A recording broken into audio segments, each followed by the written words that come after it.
Yo guys, welcome back to the Fryday podcast. I'm the host with the most, Big J. I'm RJ. And today we got the owner of P1 Autokeys-Dips, or as he saved on my phone, Key Guy Dips. And there's so many dips. What you saying, man? I'm good. This one's been a bit in the works as well for a time. So thanks for coming on, Dips. No worries, man. Happy to be here. Literally so many dates fired at you. I know. Obviously just kind of just like worked out in the end, right? Trying to get, you guys are busy. We're busy as well. So Crazy. it's nice to actually finally get here. Yeah, man, 100%. But Yanamai show, that's where we've seen you. We're going to Yes. talk about that later, but that's where we've seen you most recently. Yeah, we did. Looked like a success. Yes. Stand look wicked. Definitely Cars a are bad. success. Definitely a success. E30, we'll talk about your E30 as well Yeah. soon. Yeah, man. But normally we take it right back to the start. So I want to know where you grown up, where you from, Leicester, early life, family life. Do you have any brothers or sisters? Yeah. And the car game, how you got into that? Yeah. Okay. So born and bred in Leicester. Yep. My dad was a mechanic. Yep. So I pretty much grew up in a garage.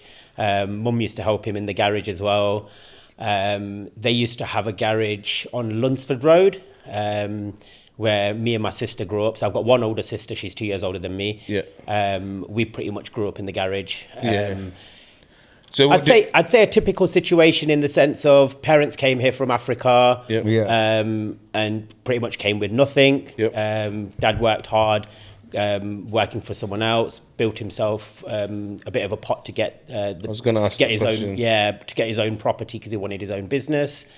That was really hard for them, to be honest. So he ended up finding a property on Lunsford Road, got the garage set up and everything. Yep. And then from that, my mum would work there as well. Funnily enough, she used to actually work on the cars as well, doing servicing. Oh, really? Yeah. Wow, that's crazy. from what you remember, was it hard setting up the garage back then? I mean, I was really young then. I was probably about sort of 5-6 years old. From what Pops has told you? Yeah, it was a hard setup.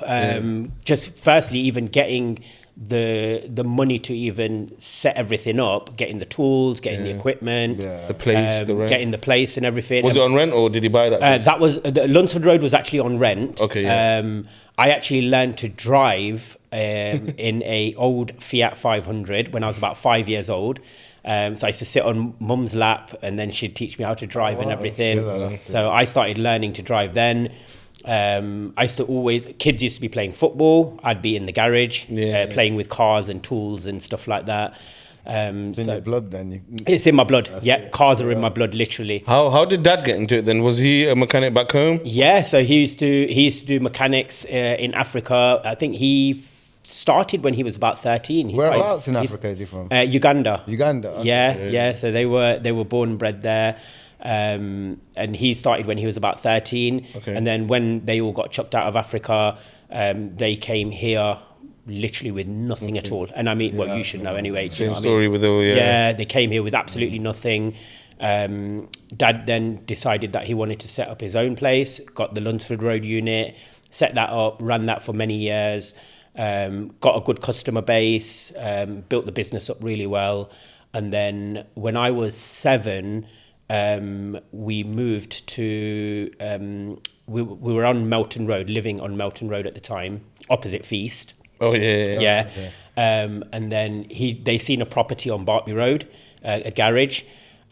Just getting the mortgage for that place was so difficult back in the days because banks wouldn't give you the time of day. Because if you work for yourself, you can't. It's not like you've got wages that you can show. Fall back on or something. Yeah. No So security. it was so hard for them to get the mortgage to actually get the property as well. But my parents are a big believer in manifesting things. In the sense that if you want something, my dad's always said one thing to me: if you want something, you work for it. Yeah, Simple as that. 100%. Yeah. Don't do anything dodgy. Don't steal for your money. Don't do anything that's going to put yourself or your family at risk. Just work for it. And if it's meant to be in the cards, it will be. 100%. And they basically used to go past this garage on Bartby Road all the time. And my mum and dad were like, one day we will get this property. The property was actually owned by Ian Shipman, which is the old football manager, Leicester City football manager or football club owner. And they were moving away from there.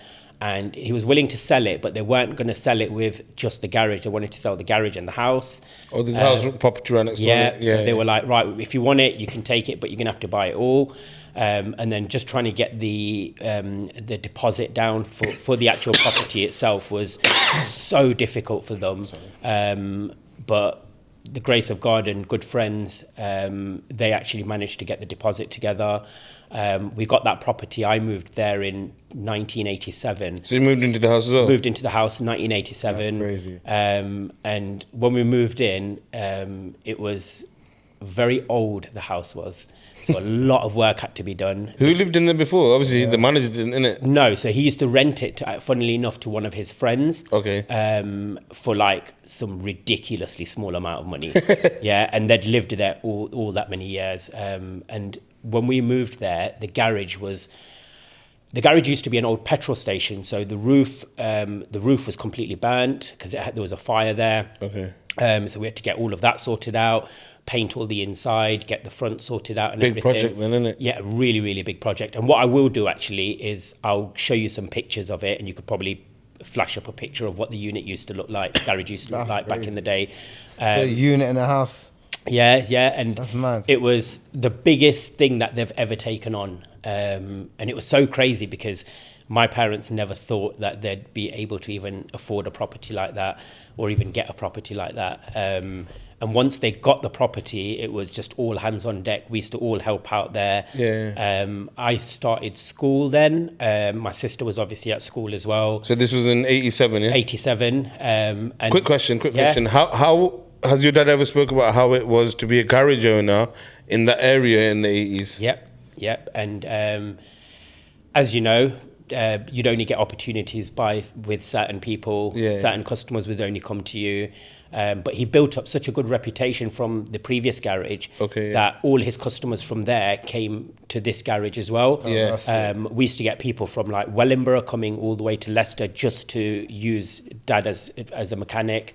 And then Mum used to help in the garage. So she used to do the servicing and stuff as well. Get under the car. Was that full time for Mum or she? Yeah, full time. Did she understand like what she was like? Does she understand cars quite a lot? She was supporting Dad. Okay, so no, it was literally just and back then that's what it was, isn't it? If the husband was working, the wife would support in whatever it was. 100%. So Mum obviously did at a young age for her. She wanted to do other things, but because of the support, she just sort of went into it. Dad's English isn't very good, but wasn't back then. He couldn't read, and this is the craziest thing. My dad couldn't read and write English at all. Yeah, but he knows his way around knew the car like the back he of his knew hand. what he wanted, and he knew he wanted to set up a business, and he was like, I'm going to do this, and together they both done it. So Mum would look after all the paperwork and answering the phones and all the rest of it. Then they got and the crazy thing is we'd finish school and go straight back to the garage. And it was never that I wouldn't be out playing football with my friends or going to the park and stuff like that. It was literally finish school straight back there. And because we didn't have much money, we would literally go to Gypsy Lane Chippy. Anton, Big up Anton. Big respect to Anton. We've been going there since probably 87. And we'd go there and go and get a bag of chips, one bag of chips, and share it between all four of us, because we didn't have money at the time. And the way that we'd do that is we'd have a little heater there in the office, and we'd all sort of gather around the heater, and we'd all share this bag of chips. Winter, I wouldn't see my dad because throughout the day he'd be working. In the evenings, he'd have to work late to make sure that all the cars are ready for the following day. So I hardly used to see him. Initially, when you opened, was it just Mum and Dad at the garage, or did they have any other mechanics? No, so it was just Mum and Dad initially. Mum and Dad, that's it. And then they took on a young guy called Alan, who was, I don't know if you know about YTS schemes back then. They used to have the YTS scheme. It's like apprenticeship kind of thing. Apprenticeship kind of thing. So they took him on at the age of 16, I think 15 or 16. And he stayed with us till the age of, I think, 30. Yeah, So a long time. 14 years. Man. Yeah, so I think he might have been a little bit older as well, to be honest. But he stayed with us till sort of that time. Throughout that time, they built the business up, got a few more staff. Dad decided that he wanted an MOT station, so got all the grants and all the paperwork sorted for that. Got an MOT station in place. So that went really well. Did you just do car sales outside as well? Not so much car sales, but it was mainly like mechanics. Didn't really take on any body work, but there was the odd bits that Dad would sort of take on because he knew how. He was an all-rounder. Yeah, you know what I mean, he knew how to do pretty much most of it. And then he had a few other staff as well at the time, staff coming and going and all the rest of it. But it was just solid work. It was constant. So we would as much as we lived right next door, we wouldn't see our parents. Which is the craziest it doesn't make sense, thing. innit? But Yeah, it's the craziest things because we'd finish, and at this point we're now sort of, my sister started Saw Valley, I'm at Saw Valley as well, and we'd literally go to school, finish school and go straight back home and go and help in the garage. how was school for you then? Because, you know, people normally say, like, you know, people think mechanics are not that clever and that this is all they know, but... I was not what I'm like now. I was a bit of a tearaway at school. Okay. I just couldn't... There were certain subjects that I enjoyed. I enjoyed drama, I enjoyed design and technology, and I enjoyed maths, and I think that was about it. Absolutely hated like history and French and all the other stuff. Yeah, that you didn't. Yeah, it's just I just couldn't get my head around it. I'd sit there and I didn't know. I wasn't one for studying at all. Yeah, so when exam times came and stuff like that, I wouldn't even know what's going on. Like literally, I wouldn't know how to. My memory was so bad, man. Yeah, I'd forget so much stuff as well, and I wouldn't know what to even. You know when people say take notes? Yeah. I couldn't get my head around what you mean by take notes. Like, do you want me to write everything down, or like, do you want me to write Bits and bobs? Yeah, like bits and bobs. Which I know people say, what oh, you're the saying, important parts. What do you mean the important parts? Everything's important. Do you know what I mean? Yeah, exactly. I don't know what's important. To me, it's either all of it's important or none of it's important. Yeah, no, that's fact. So I didn't like school. I still enjoy it, going to see my mates and stuff. Never skived. Never sort of missed any days or anything like that. But I just wasn't good at school. Got myself into a lot of trouble. But you know, in terms of like, you know, you said after school you go to the garage and just chill. Yeah. Did you ever used to spend time with your mates after work, or was it just straight to the garage? Yep, straight to the garage, go and help out at the garage. My sister would... Crazy. We used to have this thing where on Fridays, because mum and dad was so busy, on Fridays, me and my sister used to have this thing where I would clean up, like I would hoover and she would wipe, or I would wipe up and she would hoover, and we'd have to clean up.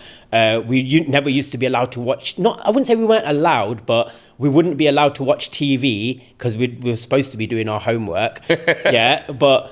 We'd sort of like just quickly watch TV, and as soon as you hear the door go, quickly turn it off. My parents are too clever, yeah. They'd come to the back of the TV, put the hand there, the TV's warm, yeah, and it's like, we know you've been watching TV, do you know what I mean? I'm on the back of the TV. Yeah, and back then it wasn't like slim TVs, it was like them tube TVs. Huge, massive yeah, so... And it makes that... yeah, that's it. You can, after you turn it off, after you turn it off, you can hear it for half an hour. Sizzling, do you know what I mean? Like, exactly that. And not just that, you know the screen and that, you know what you just turned off. There's like there's an imprint on the actual screen. You know what I mean? Like, You got a CBBC on there and stuff like that. Right there, Blue man. Peter's still, the badge is still on the screen and that. Peter badge on there. But yeah, we'd just do that. We'd always try and help mum and dad where we could. I was a bit of a troublemaker, always in the wrong crowd and just causing trouble, causing mum and dad stress all the time. And I regret that now. And I've said sorry to them many a time. Like, look, I'm really sorry for who I was. I think we all have, you know. It's one of them boys will be boys, because I've done the same, man, can't I? Yeah, I just think like we all have, man. messing around all the time. And then so my sister finished from school, I finished from school, she was 2 years older. I got into Gateway at the time. Gateway, Again, I started doing IT. I used to love computers and I used to love technology. I used to love, as a young kid, I used to love electronics. So I did too, man. I used to love it to the point where any toys that I got when I was a young kid, I'd strip them down, look at the circuit boards, and then put it back together and hope that it worked. You know, the thing is, everyone says Asians love technology and stuff. We've all just proved the point because I think we all love technology. Yeah. Honestly, I think that's, and we didn't have computers back then. There was no computers, no mobile phones, nothing like that. So I used to get like Radio Shack sort of stuff. Yeah, I know. I used to get like old speakers from cars, like and I'd put them on my bedside, and then have my Walkman. I used to have a Walkman, and plug it into the Walkman, so I'd have like a sound system there. Literally that level. And then from that, my uncle was into sound systems, like installing them. So I used to go and always help him out, and I learned to do sound systems. That's my first actual trade, but I learned to do sound systems by just sort of helping him hold the cables, and he used to put in subwoofers and amplifiers and all that. Did he have a business as well, or just like doing he used to do it at home on the weekends for friends and stuff like that. So I used to help him. I used to hold the cable, and then he'd let me tape it up, and then after that, as I learned a bit more, he'd be like, okay, I want you to take that trim off and then lay the cables. You know, back then, if your friends knew that you could do that, you're not getting any weekends off. Every weekend, next guy. I remember the amount of people used to come see you. Yeah, that's it. I remember like literally, dips. Like he sorted out my sound. So I remember Vishal with his MG. Did Vish's car as well. Done so many, and I was only young, so I was probably at this time I'd probably be about 14 or 15, 14 I'd say, and I used to love sound systems that much that... Did you love cars as well? I used to love cars, love cars. So I used to have some cars when I was about 14 or 15, but they weren't... I never had a driving license or anything like that, but I'd just buy a little £80 car or whatever, fix it up a little bit and then sell it. And then I used to love sound systems that much, and all my uncles were into like BMs and stuff like that and big into their sound systems. So I used to always go to car shows with them, and used to go to NEC and sound offs and stuff like that. And I enjoyed the sound system side of it more than the engine side of cars. So I got into that quite heavily. And back then the scene was big as well. You know, the scene was big massive. sound. That Max Power, man. It was basically the Max Power era. Max Power. So I used to go in town when I was about sort of 16. Go into town, go to W8 Smith's, couldn't afford anything, open Max Power magazine, quickly read through it whilst I'm there, and then put it back on the shelf and then catch a bus home. You know, I mean, some of the cars in that I remember, like Pimp My Ride kind of stuff, you know what I mean? You know what? It was the era, innit? Right now we find it ridiculous, but back then it was the thing. Spinners were the thing. Chrome rooms, 20 inches. Big subwoofers. You know what I mean? And then when I was at Saw Valley, you know when you go on work experience? There was no places that were to do with car electronics apart from ICS on Loughborough Road. Who's still there now? Who's still there now. And then there was a couple of other places. So I applied at ICS. I never forget this. I actually applied at ICS. And they said to me, you've got no experience. And I was like, that's why I want to come here. But they wouldn't give me the time of day. Really? Yeah, this is back then. And you'll hear about this afterwards as well, how the tables sort of turned a little bit. Revenge. No, far from it. No revenge. I don't believe in revenge. So basically, they wouldn't give me the time of day. I ended up going to Domino's Toys for work experience, if you remember, in town. So I went to Domino's Toys, did my work experience, all the rest of it. As far as exams go and everything, I failed everything apart from maths, drama, and design and technology. Went to Gateway and took up IT. It was a... what do you call it? I can't remember what course it was now, but took up IT. And me and my friends were, at the time, really into computers. So a friend of mine, Hiran, who's like, I don't know if you know Hiran Gadia. He's, so like him and Anand, so both of them two were like, Anand Gadia. Yeah. We literally saw him at... No, I saw him at Bromsterdam. So Anand's brother Hiran, I met him at college. And we all used to chill together, and there was like a group of us that were all into IT and stuff like that. So we started making websites. And this is crazy because back then it wasn't just drag and drop. It was get Notepad on your computer and you have to actually write the script. So we learned how to write the script on making websites. So we used to make websites, and then we got into a few other things, and I enjoyed that so much. So when we were at college, we were ahead of our course because the stuff that they were teaching us, You were we already done it. Into play. So we already done it. So I got like a distinction or something like that, if I can remember, in IT. So that went really well. Got into Sheffield University. And this you got quite far for somebody, didn't you? Yeah, so this is what I mean. I had no zero drama, math, and no, so zero qualifications in that sense, yeah. Because maths was I got a C, drama I got a C, and design and technology I got a B. Yeah, and that was it. And then I had to retake English because I wanted to do certain courses and whatnot. But did the IT course, that went really well. Got into university, went to Sheffield. You know when you go to actually see the uni? Yeah. So got into Sheffield, and a couple of our friends were there from the previous year because they were a year above us. And we went there for a night, like a week, just to go and chill and see if it's where we wanted to go and all the rest of it. I got there and there were so many hills, that I'm not even kidding you. I couldn't walk, man. Wow. So there was too many hills. Like everything's uphill. I can't understand how but everything was uphill. So I was like, I can't do this. I was like, I can't do this. So I ended up just like not going to uni there, and then applied at Loughborough Uni.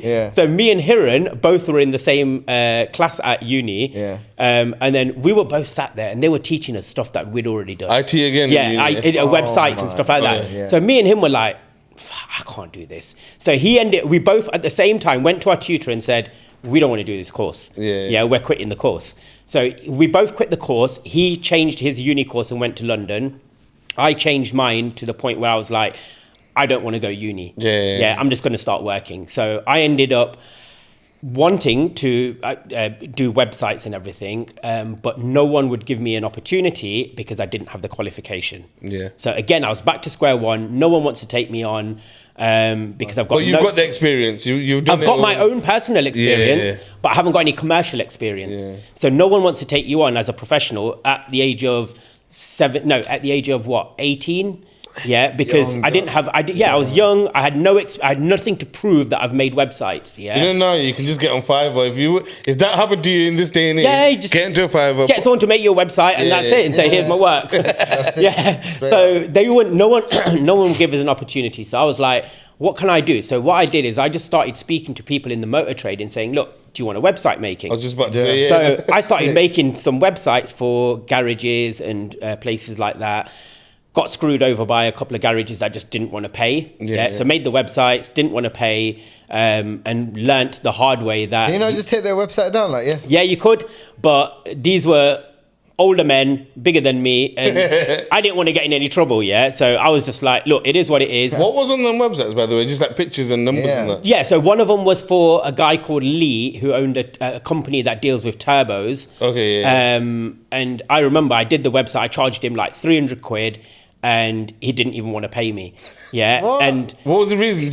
He was just like, I don't know, he just didn't want to pay me. Like, I can't. Really pretty much that. But I'm not going to pay you. He started coming out with excuses and stuff like that. Oh, this picture's not right, that picture's not right, all the rest of it. I'll take it down. And it's all, but it was his pictures. The pictures that he'd supplied to me, man. So I was like, okay, look, it is what it is. It was a good lesson for me though. In business, because that was my first lesson in business as to...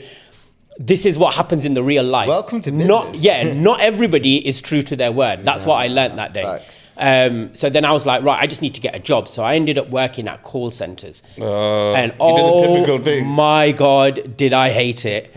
I used to go work. I got into so many call centers where it was like data entry call centers, answering phones, this, that, the other. I hated it with a passion. I'd go there, and there was one place I worked at PowerGen. And someone got me a job there, I worked at PowerGen, and it was data entry. So they come there with a big pile of papers like this, and you've got to input the data. Bro. I'm not even kidding you. I used to fall asleep at my desk. And I got a few warnings, then I got sacked.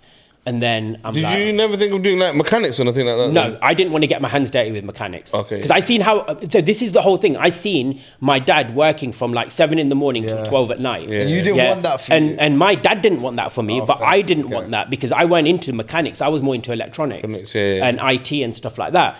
So So did your dad have the garage at this time then, Yeah. Why didn't you tell him like, look, let me do my electronic thing for So this is the bit that in hindsight, yes, I should have done that, but my dad didn't want me to be part of the garage scene. Yeah, He was I like, understand. look, you know how most Indian parents want you to be a doctor and he a wanted dentist something and better stuff. for you. He wanted to For be better better for for me because his he's son. seen how much He's he seen the struggled. struggle. Yeah, Yeah. he's And seen not the just struggle. that, you've got potential in that Yeah, IT and yeah, making yeah. websites. So why didn't you? So, I mean, like, we pursue haven't that? done it. We want our son to do it. Yeah, I exactly. get that. So all right, fair. for him, it was like, I don't want my son to go into this. Yeah. So for me, I was like, right, okay. I when I finished uni, it was a path that I had to take. It was either go down the IT route and go do something with IT, or go down the car route because I loved cars.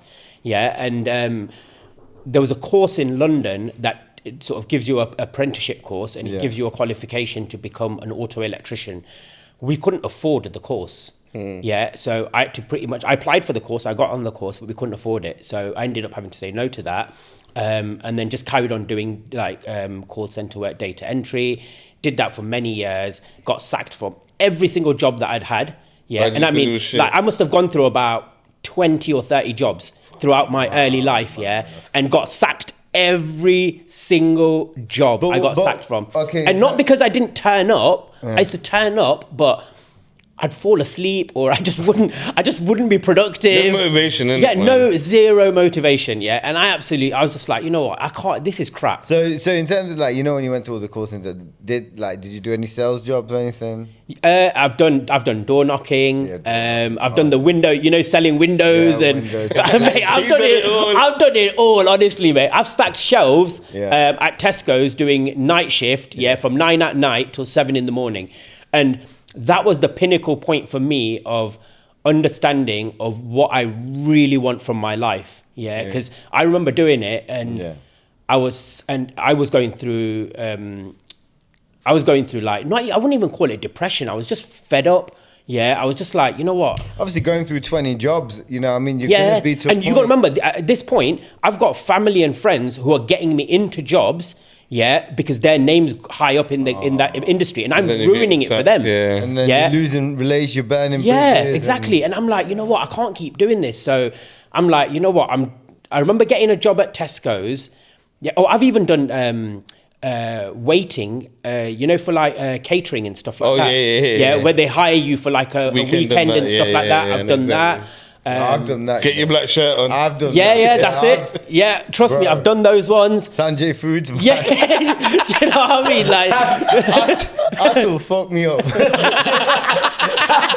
That's all I'm saying. oh man, I leave it at that. I've done them, and the one that sort of thingied it for me, that sort of solidified the fact that I've got to really buckle down and do something. Yeah, was when I worked at Tesco's, Hamilton, doing night shift, and it was stacking shelves.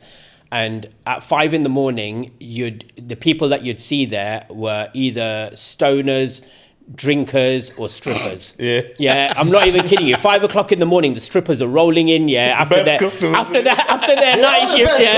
Just rolling in. In the shortest skirts and that. Rolling through, getting their breakfast or whatever it is that they're getting. And I remember just stacking some jam jars one day. And they come in like little boxes like that, And listen, mate, I dropped it, every single jam jar on the floor, and there was just the biggest mess on the floor, and I'm just like, I'm God. done. Was this the ping moment? No. So the ping moment was, I cleaned everything up, finished that shift, and I remember getting in my car. It was 7 o'clock in the morning, and it was daylight, and people were coming to work, and people were going to work and getting their stuff in the morning. So car park was filling up. I remember sitting in the car by myself, and I'm like, I can't do this anymore. I walked straight back inside again. I handed my pass to her, and I said to her, I goes, I'm finishing from here. And then she was like, oh, look, we'll speak to, because it was through an agency, and she was like, look, we'll speak to the agency, this, that, there's anything we can help with, this, that. I goes, there isn't. Finished from that, and that's when I realised that, look, you know what, I've really got to buckle down. And things started to change a little bit, because I got some other jobs. Like I worked at JD Sports. Okay. So I got some jobs that I actually enjoyed. What year was this? Do you remember? So JD, oh gosh. Was it when it was outside next to McDonald's and that? Yeah, JD was downstairs, right? no, JD was the one near Clock Tower. Yeah. So I used to work upstairs in there. They'd radio you in and say, right, can you get me this size, this size? I used to do all that. That was, I tell you when that one was, is when Diana passed away, because I can't remember what year that was, but I remember that because that's when we got the news that that's happened. Yeah. But then, so finished from there and all the rest of it. And then I remember sort of thinking to myself, right, okay, I need to get I want to try and get into a job that I want career-based, not just a job. I want a career and not just a job. So started looking around, couldn't find anything. At this time, what was all your mates in that doing? So a few of my mates were at university, finishing uni. Some of them were in really successful jobs, like starting off in the career path that they wanted. And for me, I was just like in debt, no money. 20 jobs deep. 20 jobs deep. Families like, what the hell are you doing with your life? Do you know what I mean? Like, all of that pressure, man. Yeah. Walls closing in. Yeah, literally, exactly. And then I sort of, I remember thinking to myself, right, I really want to get into cars somehow. And so I think it was about 24, maybe. Yeah, when I was about 24 or something like that, 24, 25, 26, 27. Yeah, so when I was about 24, I remember there was a job opening at Loughborough Halfords. Yeah, and it was for a Ripspeed manager. So Ripspeed was one of their departments that dealt with all like the performance parts and stereos and all that kind of stuff. And I'm like, I've never been a manager. I've got no experience. I'm never going to get this job. Let me apply for it. So what I did is I used to have a Honda Civic at the time, and I'd done like I was doing loads of installs back then as well at that point, on the side. So I was doing like fiberglass installs, subwoofers, amplifiers, TVs in headrests, all that stuff. So I'd done my car up quite nice, to be honest. So what I did is I wrote my CV out, and it had like, I think about 5 or 6 page CV, because I'd had so many flipping jobs at that time, honest to God. And that was me leaving a lot of the jobs out as well. So I had this like book of my CV, and I was like, what I did is I had pictures. It weren't like your phone sort of thing, it was actual photos then. So I took some pictures of my car, drove down to Halfords, and I goes, can I speak to the manager? Funnily enough, the manager stood right next to me, and I goes, look, I don't have commercial experience in any of this, but if you come outside, I can show you what I've done with my car. So he comes outside. That's a good thing to do. That's a good way. That's very thinking outside the box. This is thinking outside the box. And what I'd done is on the CV, I took a picture of my car. I took 2 photos with me and clipped it to the CV. So one was the inside of the boot, which had all the nice install. The other one was a picture of the outside that I'd built on the outside. So I goes to Megas, do you want to come outside? Came outside, shown him the sound system, shown him the TV. Back then I was installing reverse cameras when there weren't even reverse cameras out. Do you know what I mean? Crazy. I had a PlayStation in there and rebuilt properly rebuilt the dashboard and everything. I'd modified it so heavily, honestly. I modified it so heavily. And can I ask, what's the worst modification you've done? The worst? Oh, gosh. That you regret. There must be one. Did you have neons and shit like that? No, but neons were cool, man. You know what I mean? Neons were wicked back then. I actually liked all the modifications. I think they call it neons, then they call it underglow. I think the worst modification that I probably did was on one of the cars, I had on the dashboard, I mounted a screen. But it was just, this is like the early days, before I started fiberglassing everything in. But it was just so raggedy, honestly. Like, hanging there. It was just screwed to the dashboard, and this is like when I was first started off. And that was probably the worst mod. But most of my other mods have been pretty, like, timeless, I'd say. I'm quite proud of them, actually. So I took him outside, took the manager outside, showed him the car. He was really impressed. Then he goes to me, come inside the store. And then back then I used to read all the magazines at W.H. Smith's, without paying for them. So read all the prices and everything. So I knew all the stereo model numbers, I knew the prices, everything. So I walked inside there and he goes, if you were to get this job, what would you do to improve this? And I was like, okay, firstly, you've got an amp missing from that cabinet. That price tag says Alpine and it's a Pioneer stereo. That price is wrong because I know that the current price for this is this much. I told him loads of stuff. So he knew you had your knowledge in it. So he goes, okay, we'll let you know. Took my CV. So I was driving back home and I get a phone call and he says to me, he goes, you've got the job.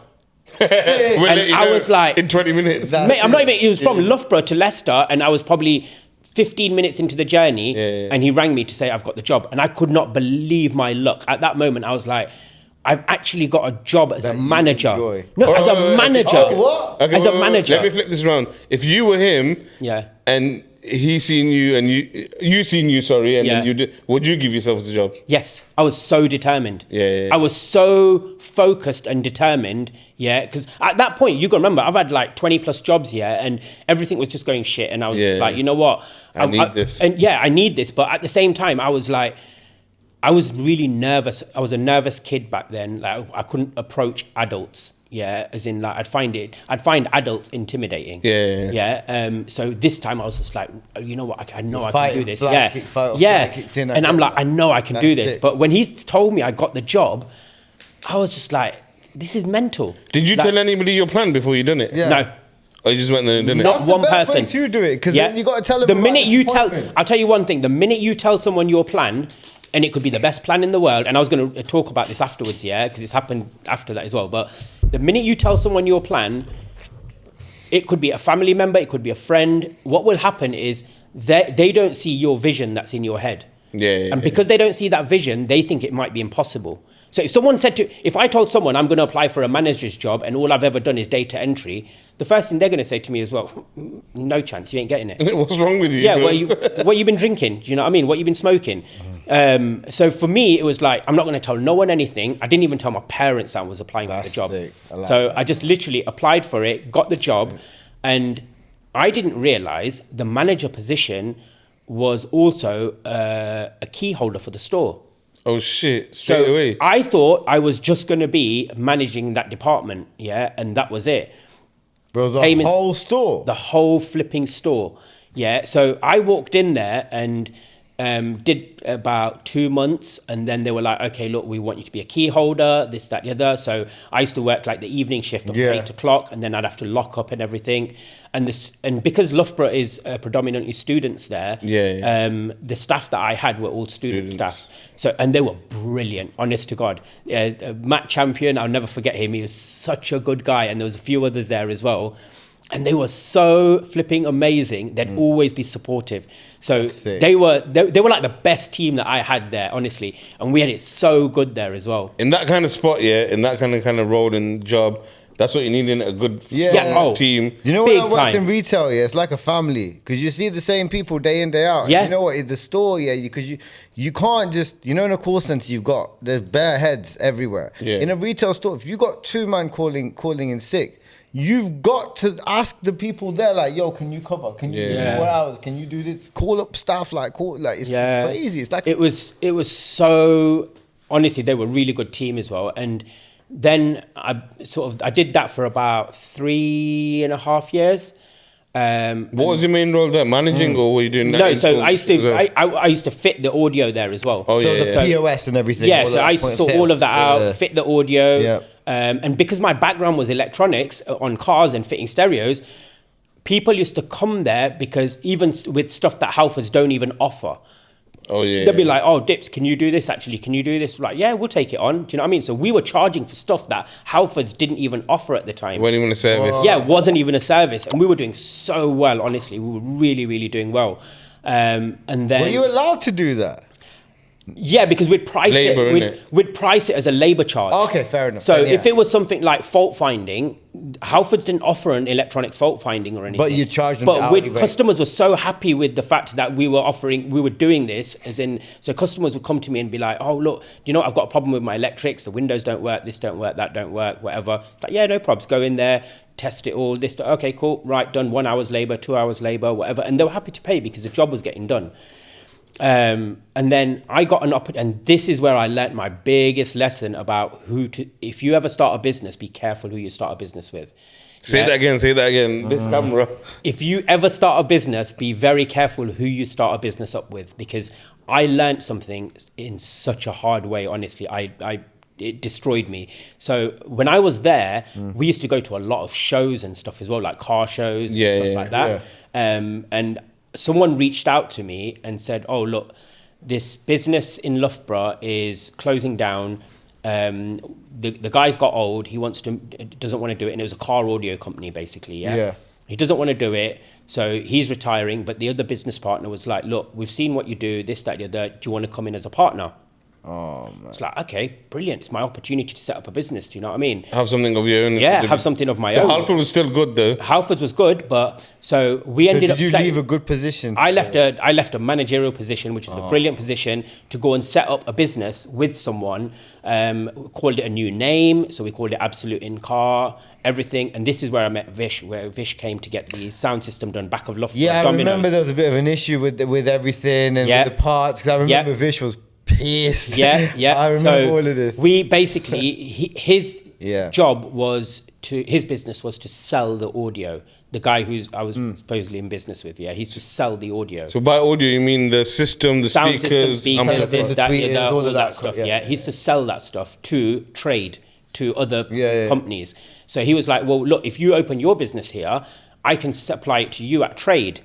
Yeah, it's like, okay, cool. So I can make money on the trade, and then obviously I can fit it all and all the rest of it. So ended up doing that. I thought I was a 50-50 share in the business. I didn't know that I was just employed by him. Fuck off. Yeah. So you weren't a business partner? I weren't a business partner. Paperwork, no, so this is where you learn. Yeah, so I was naive then. Yeah, I'm a Judge Judy fan, man. I'm watching paper. I need paperwork. No, I didn't look at no paperwork, no nothing. And he headhunted you. Where did he hear about you from? From Halfords. Oh, yeah, shit. So I was like, okay, cool, we'll set this up. Started doing it. Then because we were doing show cars, max power days. Yeah. I used to work till like 2, 3, 4 in the morning, doing big installs like fiberglassing, getting stuff ready for the shows, all that kind of stuff. So he had a big customer base that wanted all that kind of stuff doing. So I would do it thinking, oh, I'm getting paid my wage, because in business that's what happens. You get paid a wage, and then you've got your profits and your dividends and all the rest of it. So I'd be working these solid hours, getting paid just my minimum wage, which was way less than what I was getting paid at Halfords. And then didn't realise that I was just an employee. Yeah. When did you realise? Yeah, literally. When did you realise? So things started to turn for the worse when I just didn't enjoy what I was doing anymore. Yeah, because I was working the hours and I wasn't seeing anything in my pocket, apart from my wages. Yeah, and I was just like, I can't do this anymore. So I didn't deal with it in the right way. I remember one day I just didn't go back in. Yeah, and I had all my kit there and everything, all my tools, everything there. Yeah, and he came over, we had a chat, and I was just like, I'm not doing this anymore. Yeah, so. How far along the line was this? So you left out? Probably a couple of years into it. A couple of years into it, you found out? A couple of years. And then I was like, I'm not doing this anymore. I want to take my... Did no one ever advise you, like family or friends, like, where's the paperwork? No one knew. Yeah. No one... It wasn't anyone else's business to get involved in my business. Oh, I get that. Do you see what I mean? Yeah. Because I thought I knew what I was doing. So according to everyone else, oh, look, he's set up a business, he's doing well. Yeah, but I just got to a point where I'm like, look, I can't do this anymore. So we ended up parting ways. Yeah. I'd say semi-amicably. We parted ways. You took all the tools? Took all my kit back, all the rest of it. And then I was just like, again, just in some dead-end jobs. Did a few dead-end jobs again. Why did you not? Was there not an opportunity to go back to Halfords? No. So, no. Because they'd changed the structure there. Yeah, so instead of having a rip speed manager, the main manager was looking after that department then. Do you see what I mean? So you had 2 managers, daytime and evening manager. Okay. And they just controlled it like that then. How about, obviously you still got all the tools for setting up your own business, asking them, can I still have the trade price on the products? But I didn't want to be, I didn't even want to know him. Oh, yeah. Really? I was just so... Because obviously you thought that was your opportunity to get out of that rut you were in, and then obviously... And for 2 years he stringed you on, basically. And then he was moving to London, so we shut the business down. He moved on to do his thing. I moved on to do my thing, which was just basically just working again. And then I remember... So do you remember Autotronics, my old workplace in Loughborough Road? Do you know where ICS is? Yeah. Just a bit further down from there, where the temple is, opposite the temple. Oh, yeah. I know where Dali's place is right now. Yeah, where Dali's place is. Yeah. So I was just looking for other audio jobs, Yeah. And I didn't know that that place was that place, as in like it was Nell's place. I didn't realize, So I applied through an agency for audio jobs to do with automotive. So I applied to an agency that deals with automotive jobs. Got an interview with a place on Loughborough Road. Didn't know what it was. A place on Loughborough Road, and it was to do with car audio. I thought, brilliant. Do you know what I mean? So you've got an interview on this day. So I went there suited, all ready, this, that, the other. Walked in, and it turned out it was Nell. Who's obviously in our community and all the rest of it. So he's like... But you didn't know it was going to be Nell before? I didn't know, So I've walked in there, and he's like, what the hell are you doing in a suit? Yeah, he's like, why are you wearing a suit for? And I'm like, dude, I goes, this is an interview. I want to come properly dressed, So I had an interview, got the job, had the best time working with Nell. Even to this day, me and Nell have got such a good relationship. Honestly, really good relationship. He taught me so much, and I looked after that business like it was my own. Just worked so hard at it. I was there for 8 years.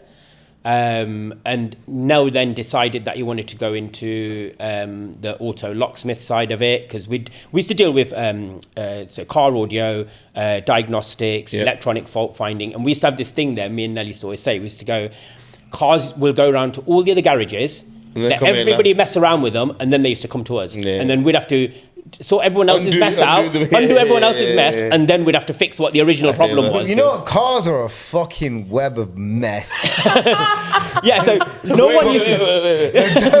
Rahul, what happened this week? Go on. Oh, why you go... All right, this guy's a fucking idiot. So literally the other day, yesterday, my coolant tank was tightly screwed on, and the car had come up, needs coolant. I was like, all right, cool. All right, so he's got a VW, and the cooling tank has that little gap on the top, innit? The groove. So it's got a groove. Wait. What tool would you use if it's a bit tight? You can get like a screwdriver or something like that, yeah? No. Why we... Okay. So thinking, instead of a screwdriver, I've got a bread knife. Bread knife. This ain't even the funny part of the story though, So I put the bread knife down, I'm twisting. It's working, it's actually doing it, so I'm just like, perfect. My hand slipped. The bread knife's gone in the engine bay. He's rang me like, fuck, I've dropped the bread knife in the engine. Have I fucked the car up? I'm like, bro, oh God. I'm like, where did it go? He's like, I can't see it. I'm running late for work. I've got this fucking bread knife in the bottom of my car. And then I'm there with a torch trying to thingy. I'm just like, fuck's sake, the car still needs coolant. So I've got a screwdriver, put the coolant in. I was so pissed off, man. And then obviously these guys... He's like, can I drive it? I'm like, bro, the thing's probably fell. It's probably sitting on the tray. Just drive the car, man. Yeah. He got so someone's driving and a bread knife comes flying out at them. No, but you know what it is? You can help with this question. You know cars, even both of you know your cars. Why the fuck do they make things so hard to like take apart and like change? So you have to take it to them. Yeah, so you have to take it to the dealer. Simple as that. It's bullshit. I still remember my door card when my window regulator went. Like, how many clips? I was in your garage for like 2-3 hours just there to replace a flipping like. It's long, it's silly, man. People don't understand, but it is long. But don't you think that if car manufacturers like made one car easy to change parts, they wouldn't make much money, would they? Yeah, but people would buy that though. No. Yeah, they would buy that. Initial purchase is done, but the after sales is dead, isn't it? Then you upgrade. Then you have the upgrades like phone upgrades, after sale upgrades. No, they don't have that. Don't worry, man. They've tried it before. But carry on then. So working with Nell, me and Nell had the best relationship there. Honestly, it was so. He's out of all the bosses that I've ever had, I take my hat off to him. He is literally one of the best bosses that I've ever had. Yeah, he's so clever as well. Yeah, he's knowledgeable about cars and that. Yeah, like his electronics background is insane. Yeah, and with... Do you know, sorry, back then, what was the most, the job you used to do the most? Yeah. Basically? So back then, when I was working for Nell, we used to do a lot of car audio and a lot of diagnostics. Yeah. So electronic fault finding. And, as you know, French cars, Renault, Peugeot, Citroën, we used to get loads of them coming in, because they were just like random things like wipers going off crazy, lights not working, ignitions not working. And back then, we're talking before that, there wasn't so much about the immobilizer side, because it was still fresh. And then when the immobilizers started to come into cars, that's when you'd get immobilizer faults. We'd get a lot of work with the immobilizer faults. Cars not starting. Car's not starting, key lights flashing, keys damaged. So Nell was like, look, we want to go into doing the keys. It's like, brilliant. I guess I've never done anything like that before, but we'll do it. Why not? So we sort of took on the key side of it, which was going really well. I had a van, they gave me a van. We used to go out on the road and just go and do car keys, basically. Just learn how to pick locks. The first time I picked a lock, this is funny actually, because me and Nell actually went out on the road to do this. Went to pick a lock. We had the pick. None of us knew how to use it. There was no training course on it. So we were like, what the hell do we do with this? Yeah. Cars, someone had locked the keys inside an Audi A3. It was wintertime, snow's up to there. Yeah. And we were like, right, okay. So he gets out the van, tries to pick the lock, comes back into the van, get his hands warm. Yeah. I go out. Yeah. Way. I'm not even kidding you. It took us 2 days. We had to go, we had to leave, go home. Yeah, the following day I have to go back again. What year was this? Because now you can learn on YouTube, innit? Yeah, so that would have been maybe when I was...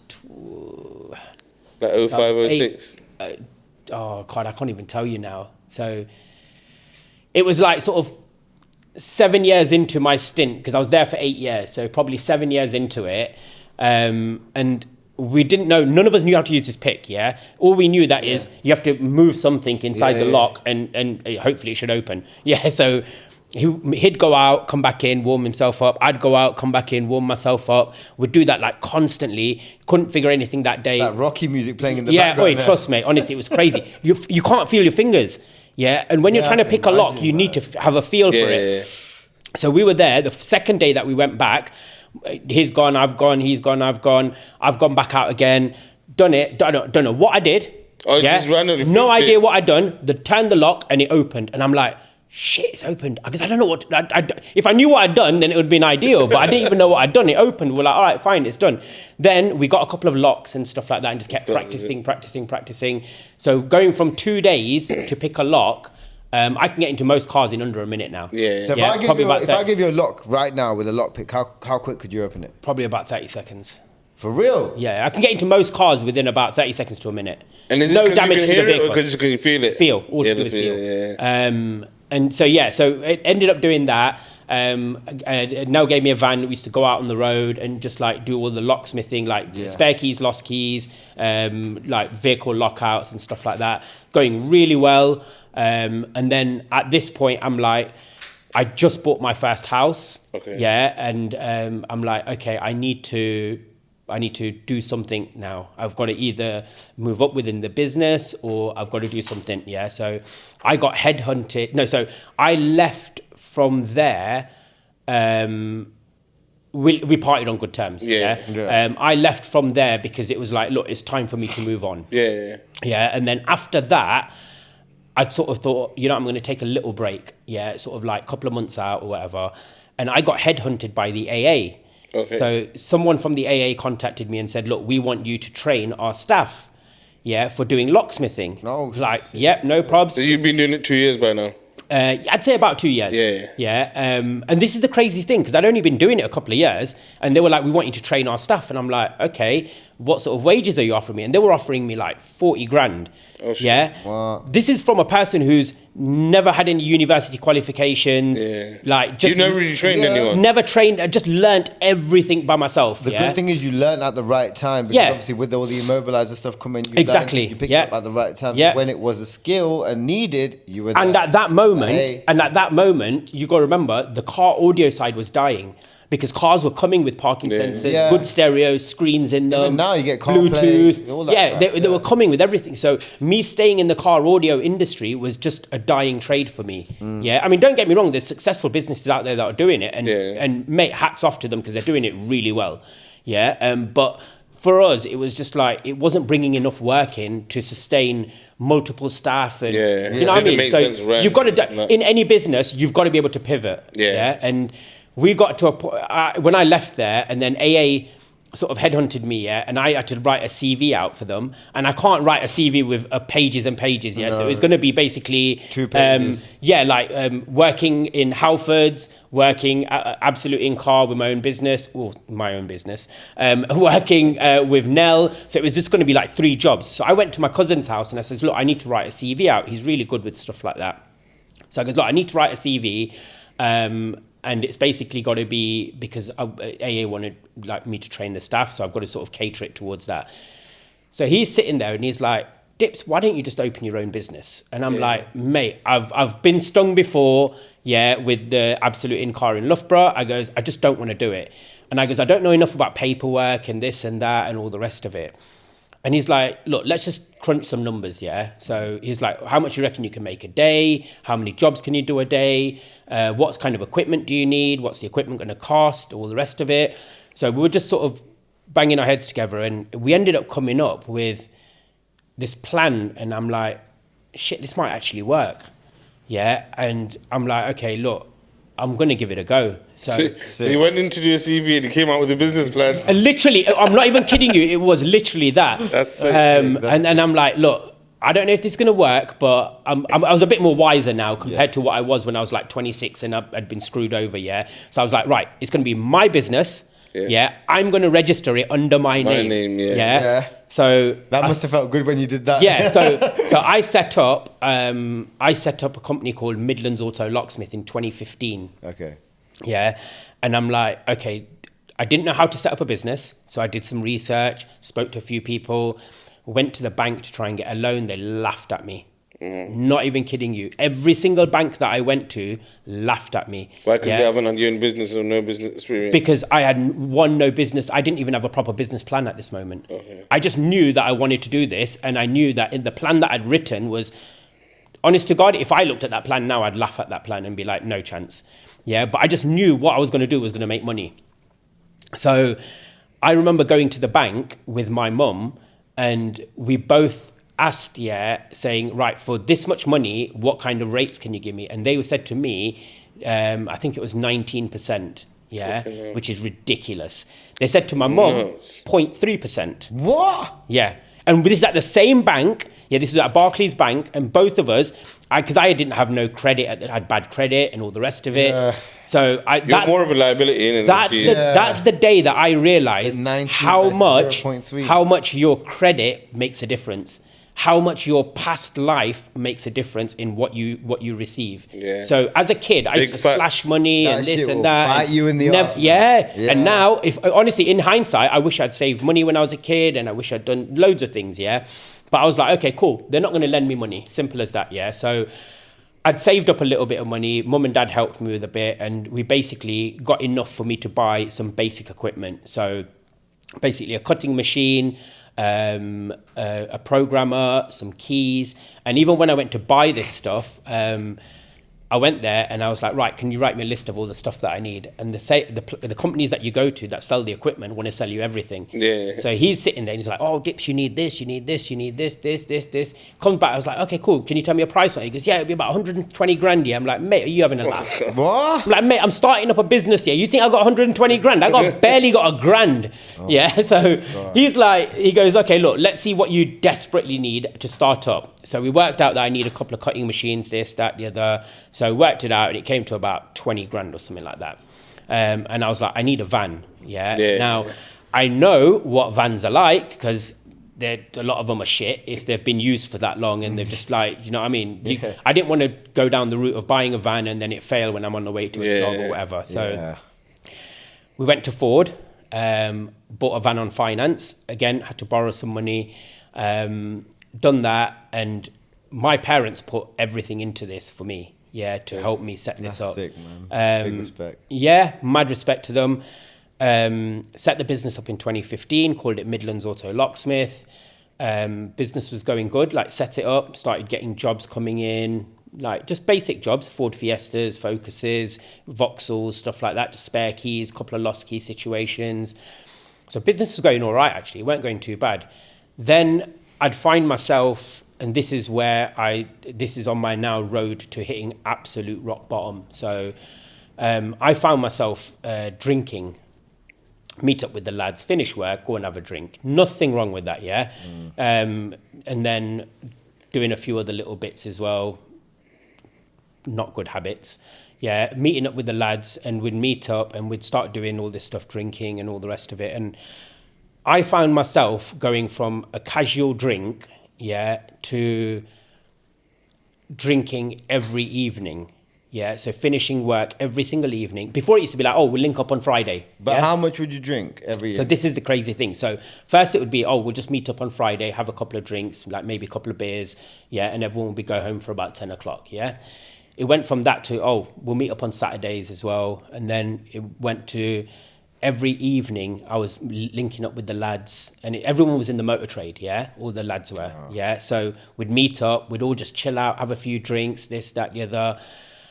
I got myself into a position where I didn't know at the time, but I was addicted to alcohol, yeah? But I didn't know this, because to me it was just a casual drink. And you weren't drinking during work hours? Wasn't drinking during work hours. I was doing my job properly and everything, but finish at 5 o'clock, go and have a drink. Did you find yourself itching for it when you were at work? No. Not at all? Not even thinking about it? Not even thinking about drink, nothing like that. This is like early days, yeah? So then, and I was living in my own house at this moment as well, yeah? So I had a mortgage. By yourself? Yeah, by myself. So I had a mortgage to pay and everything as well. So I was covering it all, mate, honestly. I had money in the bank, mortgage was getting paid, things were going well. So I was celebrating by finishing work and, oh, it's been a hard day life today. Set. Yeah, life set, man. I was loving it. Yeah. Got my own business, got my own house now. Do you know what I mean? E30's in the garage getting fixed. Yeah. So things were going really, really well, honestly. And then I found myself just drinking a bit more, and then doing other things a bit more. Got myself into the wrong crowd, and that's when everything just fucking went to pot, because things took over my life. So it started like small and then it's snowballed. Things took over my life where I was ending up taking certain stuff and staying up all night, which means now I wasn't waking up in the morning properly. I was missing phone calls. Customers were getting pissed off because I wasn't turning up on time, or I wouldn't even turn up at all. As well, sometimes. Yeah, losing focus. Then got myself into a position where I had to move out the house because I couldn't afford to pay the mortgage. Shit. So I moved back home with mum and dad. Did they know what was going on and why it was happening? No. Why did they think our business is not going well? No, so they just knew that mentally I wasn't in the right place, but they didn't realize how much I was drinking, and doing other stuff as well. So the drink got so bad that I'd be drinking till like 2, 3 in the morning and doing other stuff till 2, 3 in the morning, sometimes 5 in the morning, and not answering my phone. And then you wake up and my phone's got like 50 missed calls. And I wouldn't even ring no one back because I was just like, what's the point? Do you know what I mean? I've missed the calls. There's no point in me ringing them back. Customers would be ringing me saying, oh, look, what's going on? You're supposed to be here at 10 o'clock. You've not arrived. You've messed me about and all the rest of it. So I let down so many people now. This is probably 2016, yeah? And then 2017, I literally hit rock bottom to the point where my life was like, I was losing customers. I couldn't pay my bills. I was struggling to survive, like massively struggling to survive. But the thing is, when you're in the wrong crowd of people, and I promise you this, when you're in the wrong crowd of people, nobody in that crowd is going to tell you that you're doing something wrong. No, they'll watch you like a fucking TV show, bro. They'll watch your downfall and everything. And this is the thing, exactly what you say. They will 100%. They will watch your downfall, and the thing with that is when they're watching your downfall, they're going to... The people that were supplying, were just watching me and just happy to watch me struggle. Yeah, because their pockets were getting lined. I hate to say it, but to them, you're just another customer. Yeah, exactly that. But they're good as salespeople because they make you feel like you're the best. Yeah, that's it. Yeah. It's like, oh, what you saying? It's Friday. I've got this for you. I've got that for you. And do you know what I mean? You don't chat to the guy any other time, but when they've got something new, hey, and it's like, here, take it. Don't worry. Just pay me at the end of the month. No. So I got to a point where my business was suffering that bad that in 2018 I had to actually shut down Midlands Auto Locksmith. So I had lost my house, I lost my business. I had debt collectors coming on my driveway to come collect my van. No. Yeah. God. And my mum had to sort that out for me and get that. And that day, my mum was in tears. Yeah. And even I was, because I was like, put everything in there. Because we put everything into it. And I'm like, what have I just done? I've just ruined everything that I've been blessed with and had support setting up. Especially after everything you've been through as well. Yeah. So I was like 2018, that all just went to pot basically. Yeah. So I still had my equipment and we had the van still. And I remember we gave the van to my dad. Yeah. And we were just going to turn it into a little camper van thing so that we can just go out as family and stuff like that on the weekends and all the rest of it. So our family had my cousin sister had a little Yaris, a little gold Yaris. Yeah, W Reg Yaris. And everyone had driven it because it was like a little shitbox that everybody has been passed through the family. So I ended up using that car because my sister had it at one point and then they gave it to me. So I ended up using that car. And what I would do is I got a job at Druck. So what Druck do is they do aerospace. Oh, yeah. Yeah. So in 2018, we went to Africa. Yeah. This is August. Yeah. And this is when my life completely changed because August went to 2018, went to Africa. My parents wanted to show us where they were born and take us around. So we did like a family trip there.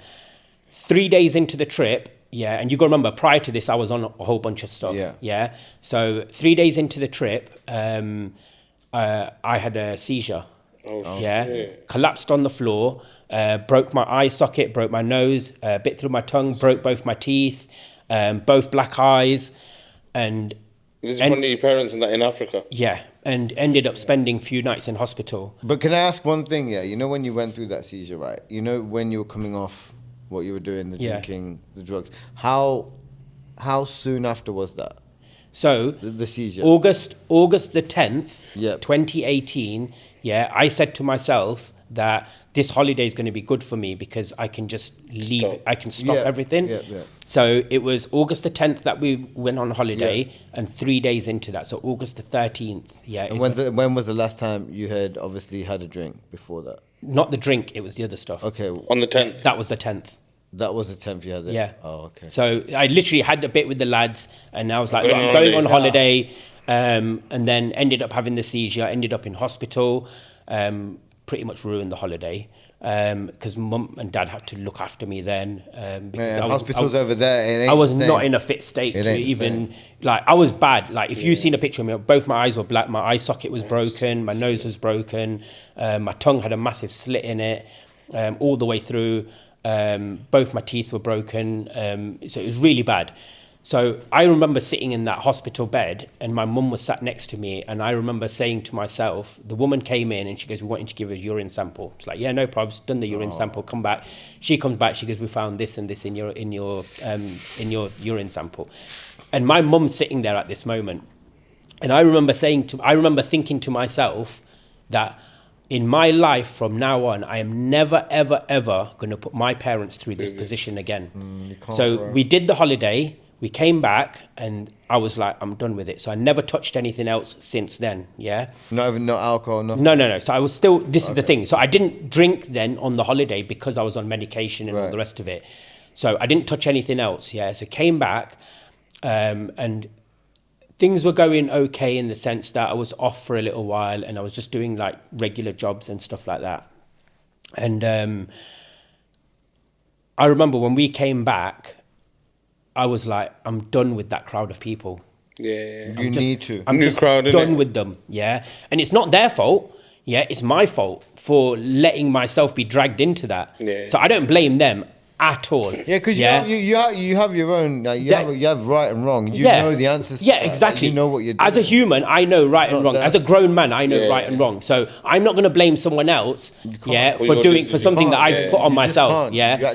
So I was like, right, I'm done with this, yeah. So I didn't say to them that, look, I'm not going to chill with you lot ever again, this, that, the other, and all the rest of it. All I did was I was like, look, it's time for me to move on within my life. I've got to grow up. I've got to grow up. I've got to show up. Simple as that, yeah. So what I did is I just distanced myself, yeah. And I still see these people once in a while. You're right, mate. That's it. Do you know what I mean? I'll say my highs, I'll say my buys, and that's it. That's it, yeah. So I remember when I came back, I was like, I'm not touching any of that stuff again.